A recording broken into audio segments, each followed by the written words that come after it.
Sejam todos bem-vindos novamente ao nosso curso de extensão em Teoria do Estado Moderno e Contemporâneo. Como vocês sabem, eu sou o professor Luiz Fernandes Garbosa e estamos aí na análise dos elementos que compõem o Estado para a maioria da doutrina, examinando cada um deles.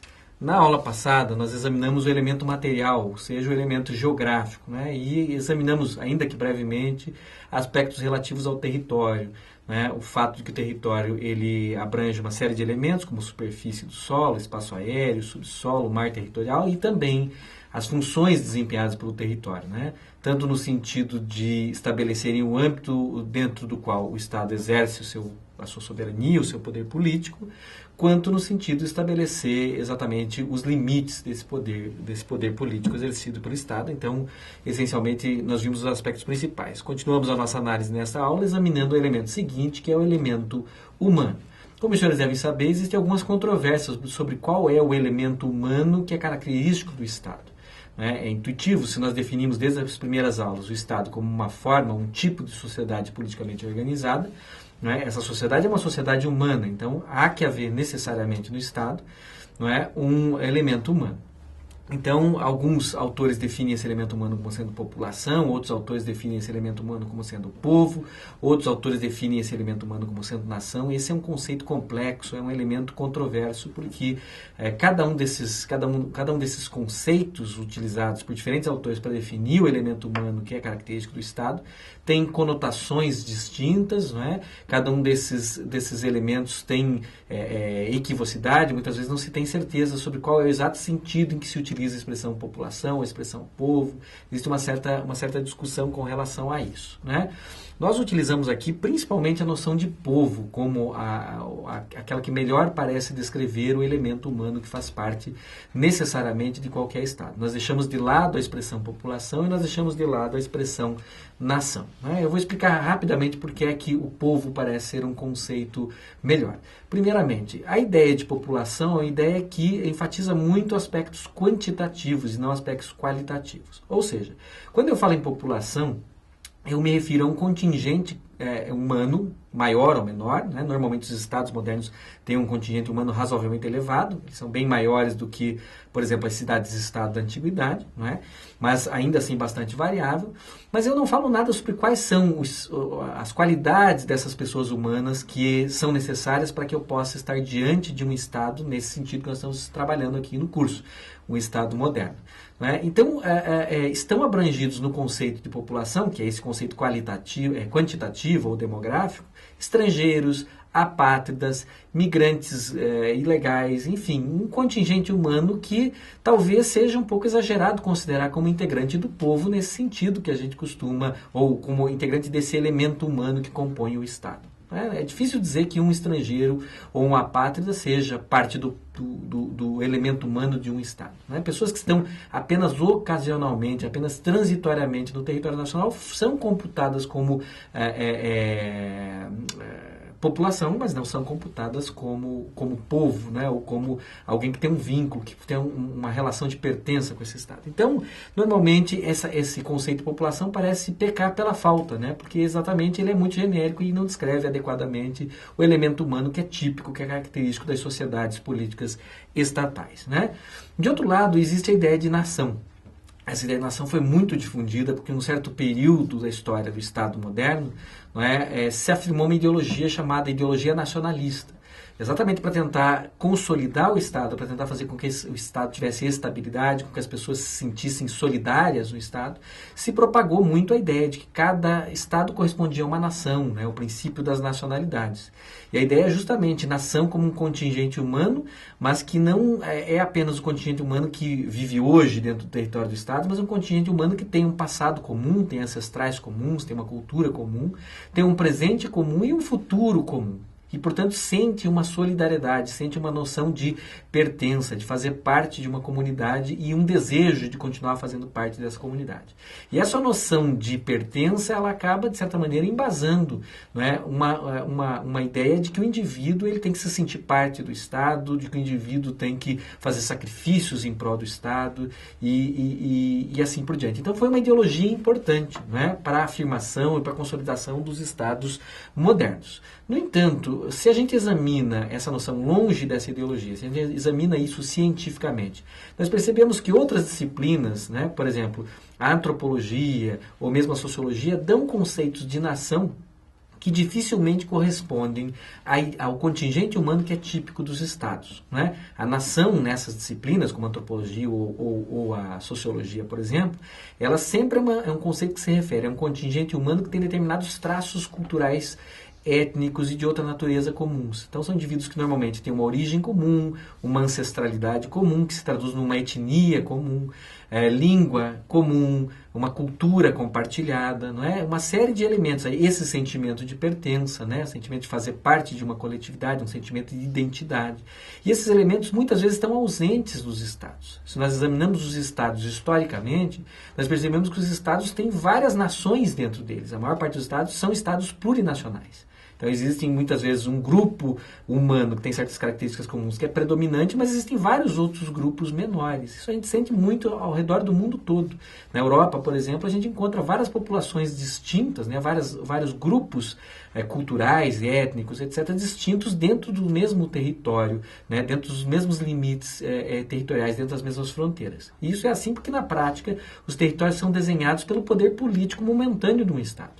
Quando existe uma guerra ou outra situação em que o Estado se apropria de determinados territórios, por exemplo, os contingentes humanos que estavam nesses territórios muitas vezes são incorporados ao Estado. E isso independentemente da sua língua, dos seus costumes, da sua cultura, da sua origem, o que faz com que populações de diferentes nações estejam em diferentes territórios de diferentes estados.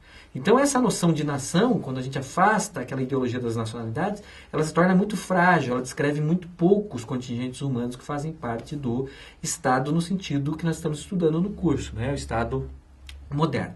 Então também parece que não é um conceito que seja adequado para explicar exatamente esse elemento humano que é típico de qualquer Estado. Então resta, né, uma expressão que também é clássica, que é a expressão povo. Povo é uma expressão que também é ambígua, também é equívoca, né, que às vezes tem o mesmo significado de nação, mas que se nós delimitamos um significado diferente para povo, ele parece um conceito superior tanto à noção de população quanto à noção de nação para designar, ou para explicar, ou para fazer referência ao elemento humano que é típico do Estado moderno. Né? Tem dois sentidos, pelo menos, para a expressão povo. Um desses sentidos é o chamado sentido jurídico e o outro desses sentidos é o chamado sentido político. Povo em sentido político, essencialmente significa o conjunto dos indivíduos que tem pelo menos um mínimo de direitos políticos dentro do Estado. Ou seja, são aqueles indivíduos que têm pelo menos a chamada capacidade eleitoral ativa, a capacidade de se alistar como eleitor, também chamada de alistabilidade, né? E, portanto, a capacidade de exercer o direito político mínimo, que é de se alistar como eleitor e votar nas eleições, né? Então, normalmente, povo é uma expressão que é adotada pelo menos nesse sentido mínimo, né?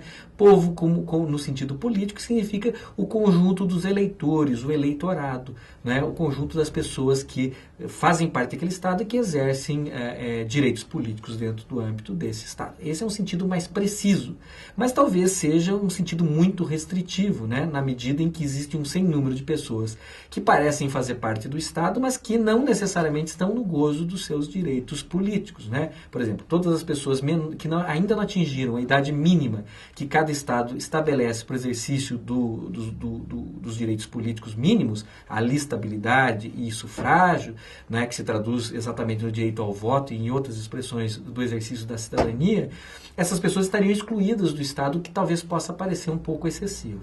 Então, paralelamente à expressão, ao sentido político de povo, existe o sentido jurídico já referido. Povo, em sentido jurídico, significa conjunto dos nacionais, ou seja, conjunto daquelas pessoas que têm um vínculo de nacionalidade, que é um vínculo político e jurídico que une uma pessoa a um Estado em particular e que atribui a essa pessoa esse status, essa condição de cidadão e que gera, ou de nacional, né? Essa expressão varia muitas vezes, mas há quem faça uma distinção entre cidadão e nacional, né? E aqui talvez seja melhor usar exatamente a expressão nacional. Então, a cidadania é esse vínculo, ou a nacionalidade é esse vínculo que atribui, que vincula ou que liga um indivíduo a um determinado Estado e que atribui direitos e deveres específicos, tanto ao indivíduo quanto ao Estado. Né? Por exemplo, os direitos como os direitos políticos normalmente são restritos apenas aos nacionais, não atingindo outras pessoas que porventura têm relação com o Estado, estão no território, mas não têm esses direitos, podem ter outros, mas não esses.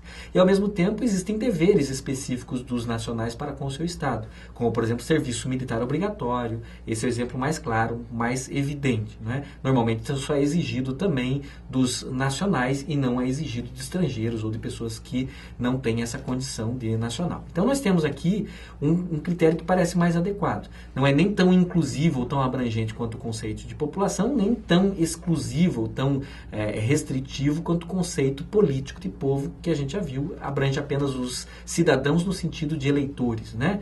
Mas é um conceito intermediário que abrange todos os nacionais, todas as pessoas que, segundo o direito do próprio Estado, possuem a nacionalidade daquele Estado e, portanto, possuem uma situação jurídica peculiar, com direitos específicos e deveres específicos para com esse Estado. Isso é importante frisar porque não são apenas os nacionais que têm direitos e deveres perante o Estado e não é apenas aos nacionais que se aplica o direito do Estado. A gente tem que lembrar que mesmo alguém que esteja transitoriamente no território nacional, um estrangeiro que esteja, por exemplo, em viagem de turismo ou um migrante, não é pelo fato dele ser estrangeiro que ele não está sujeito à legislação, às normas do direito nacional. O direito nos Estados contemporâneos ele vigora essencialmente ou principalmente com base no princípio da territorialidade, ou seja, ele se aplica a qualquer pessoa que se encontra no território nacional ou sujeita à soberania do Estado. Então, mesmo estrangeiros, apátridas, imigrantes legais ou ilegais, quem quer que seja, que esteja sob a jurisdição ou sob a soberania do Estado, tem o dever de obedecer pelo menos as regras jurídicas principais desse Estado, está sujeito ao poder de império desse Estado, está sujeito a sanções em caso de descumprimento. Então, não é correto pensar que apenas os nacionais estão sujeitos ao direito daquele Estado. Mas existem alguns direitos e alguns deveres que são específicos dos nacionais, e isso nos ajuda a compreender melhor este elemento. Apenas para encerrar, o elemento humano do Estado pode também conter um grupamento que não é nacional, nesse sentido que nós estamos trabalhando, mas que está sujeito à autoridade do Estado. Nesse sentido, por vezes se fala em súditos. O que são súditos? São pessoas que muitas vezes não têm a nacionalidade de um Estado, mas por alguma razão histórica ou política estão sujeitas à autoridade daquele Estado. Por exemplo, as pessoas que são membros de um Estado cujo território foi ocupado por outro Estado, muitas vezes ficam sujeitas à autoridade desse Estado que está ocupando o território do seu antigo Estado.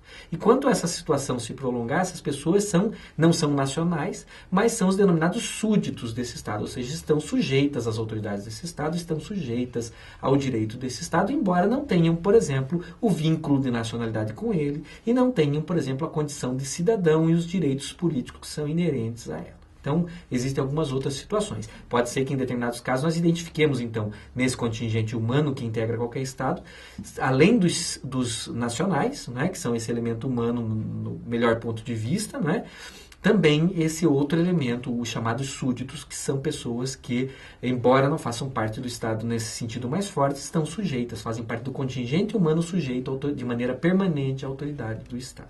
Ok? Mas, essencialmente, o conceito de povo no sentido político parece ser bem útil para a gente entender qual é o elemento humano típico do Estado. Não há nenhum Estado, sendo sociedade politicamente organizada, que não possua esse elemento humano que nós podemos definir como povo, segundo as teorias predominantes, pelo menos. Por hora é isso, nós ficamos por aqui na presente aula e na aula seguinte nós continuamos analisando os outros elementos integrantes do Estado moderno. Obrigado e um bom estudo para vocês.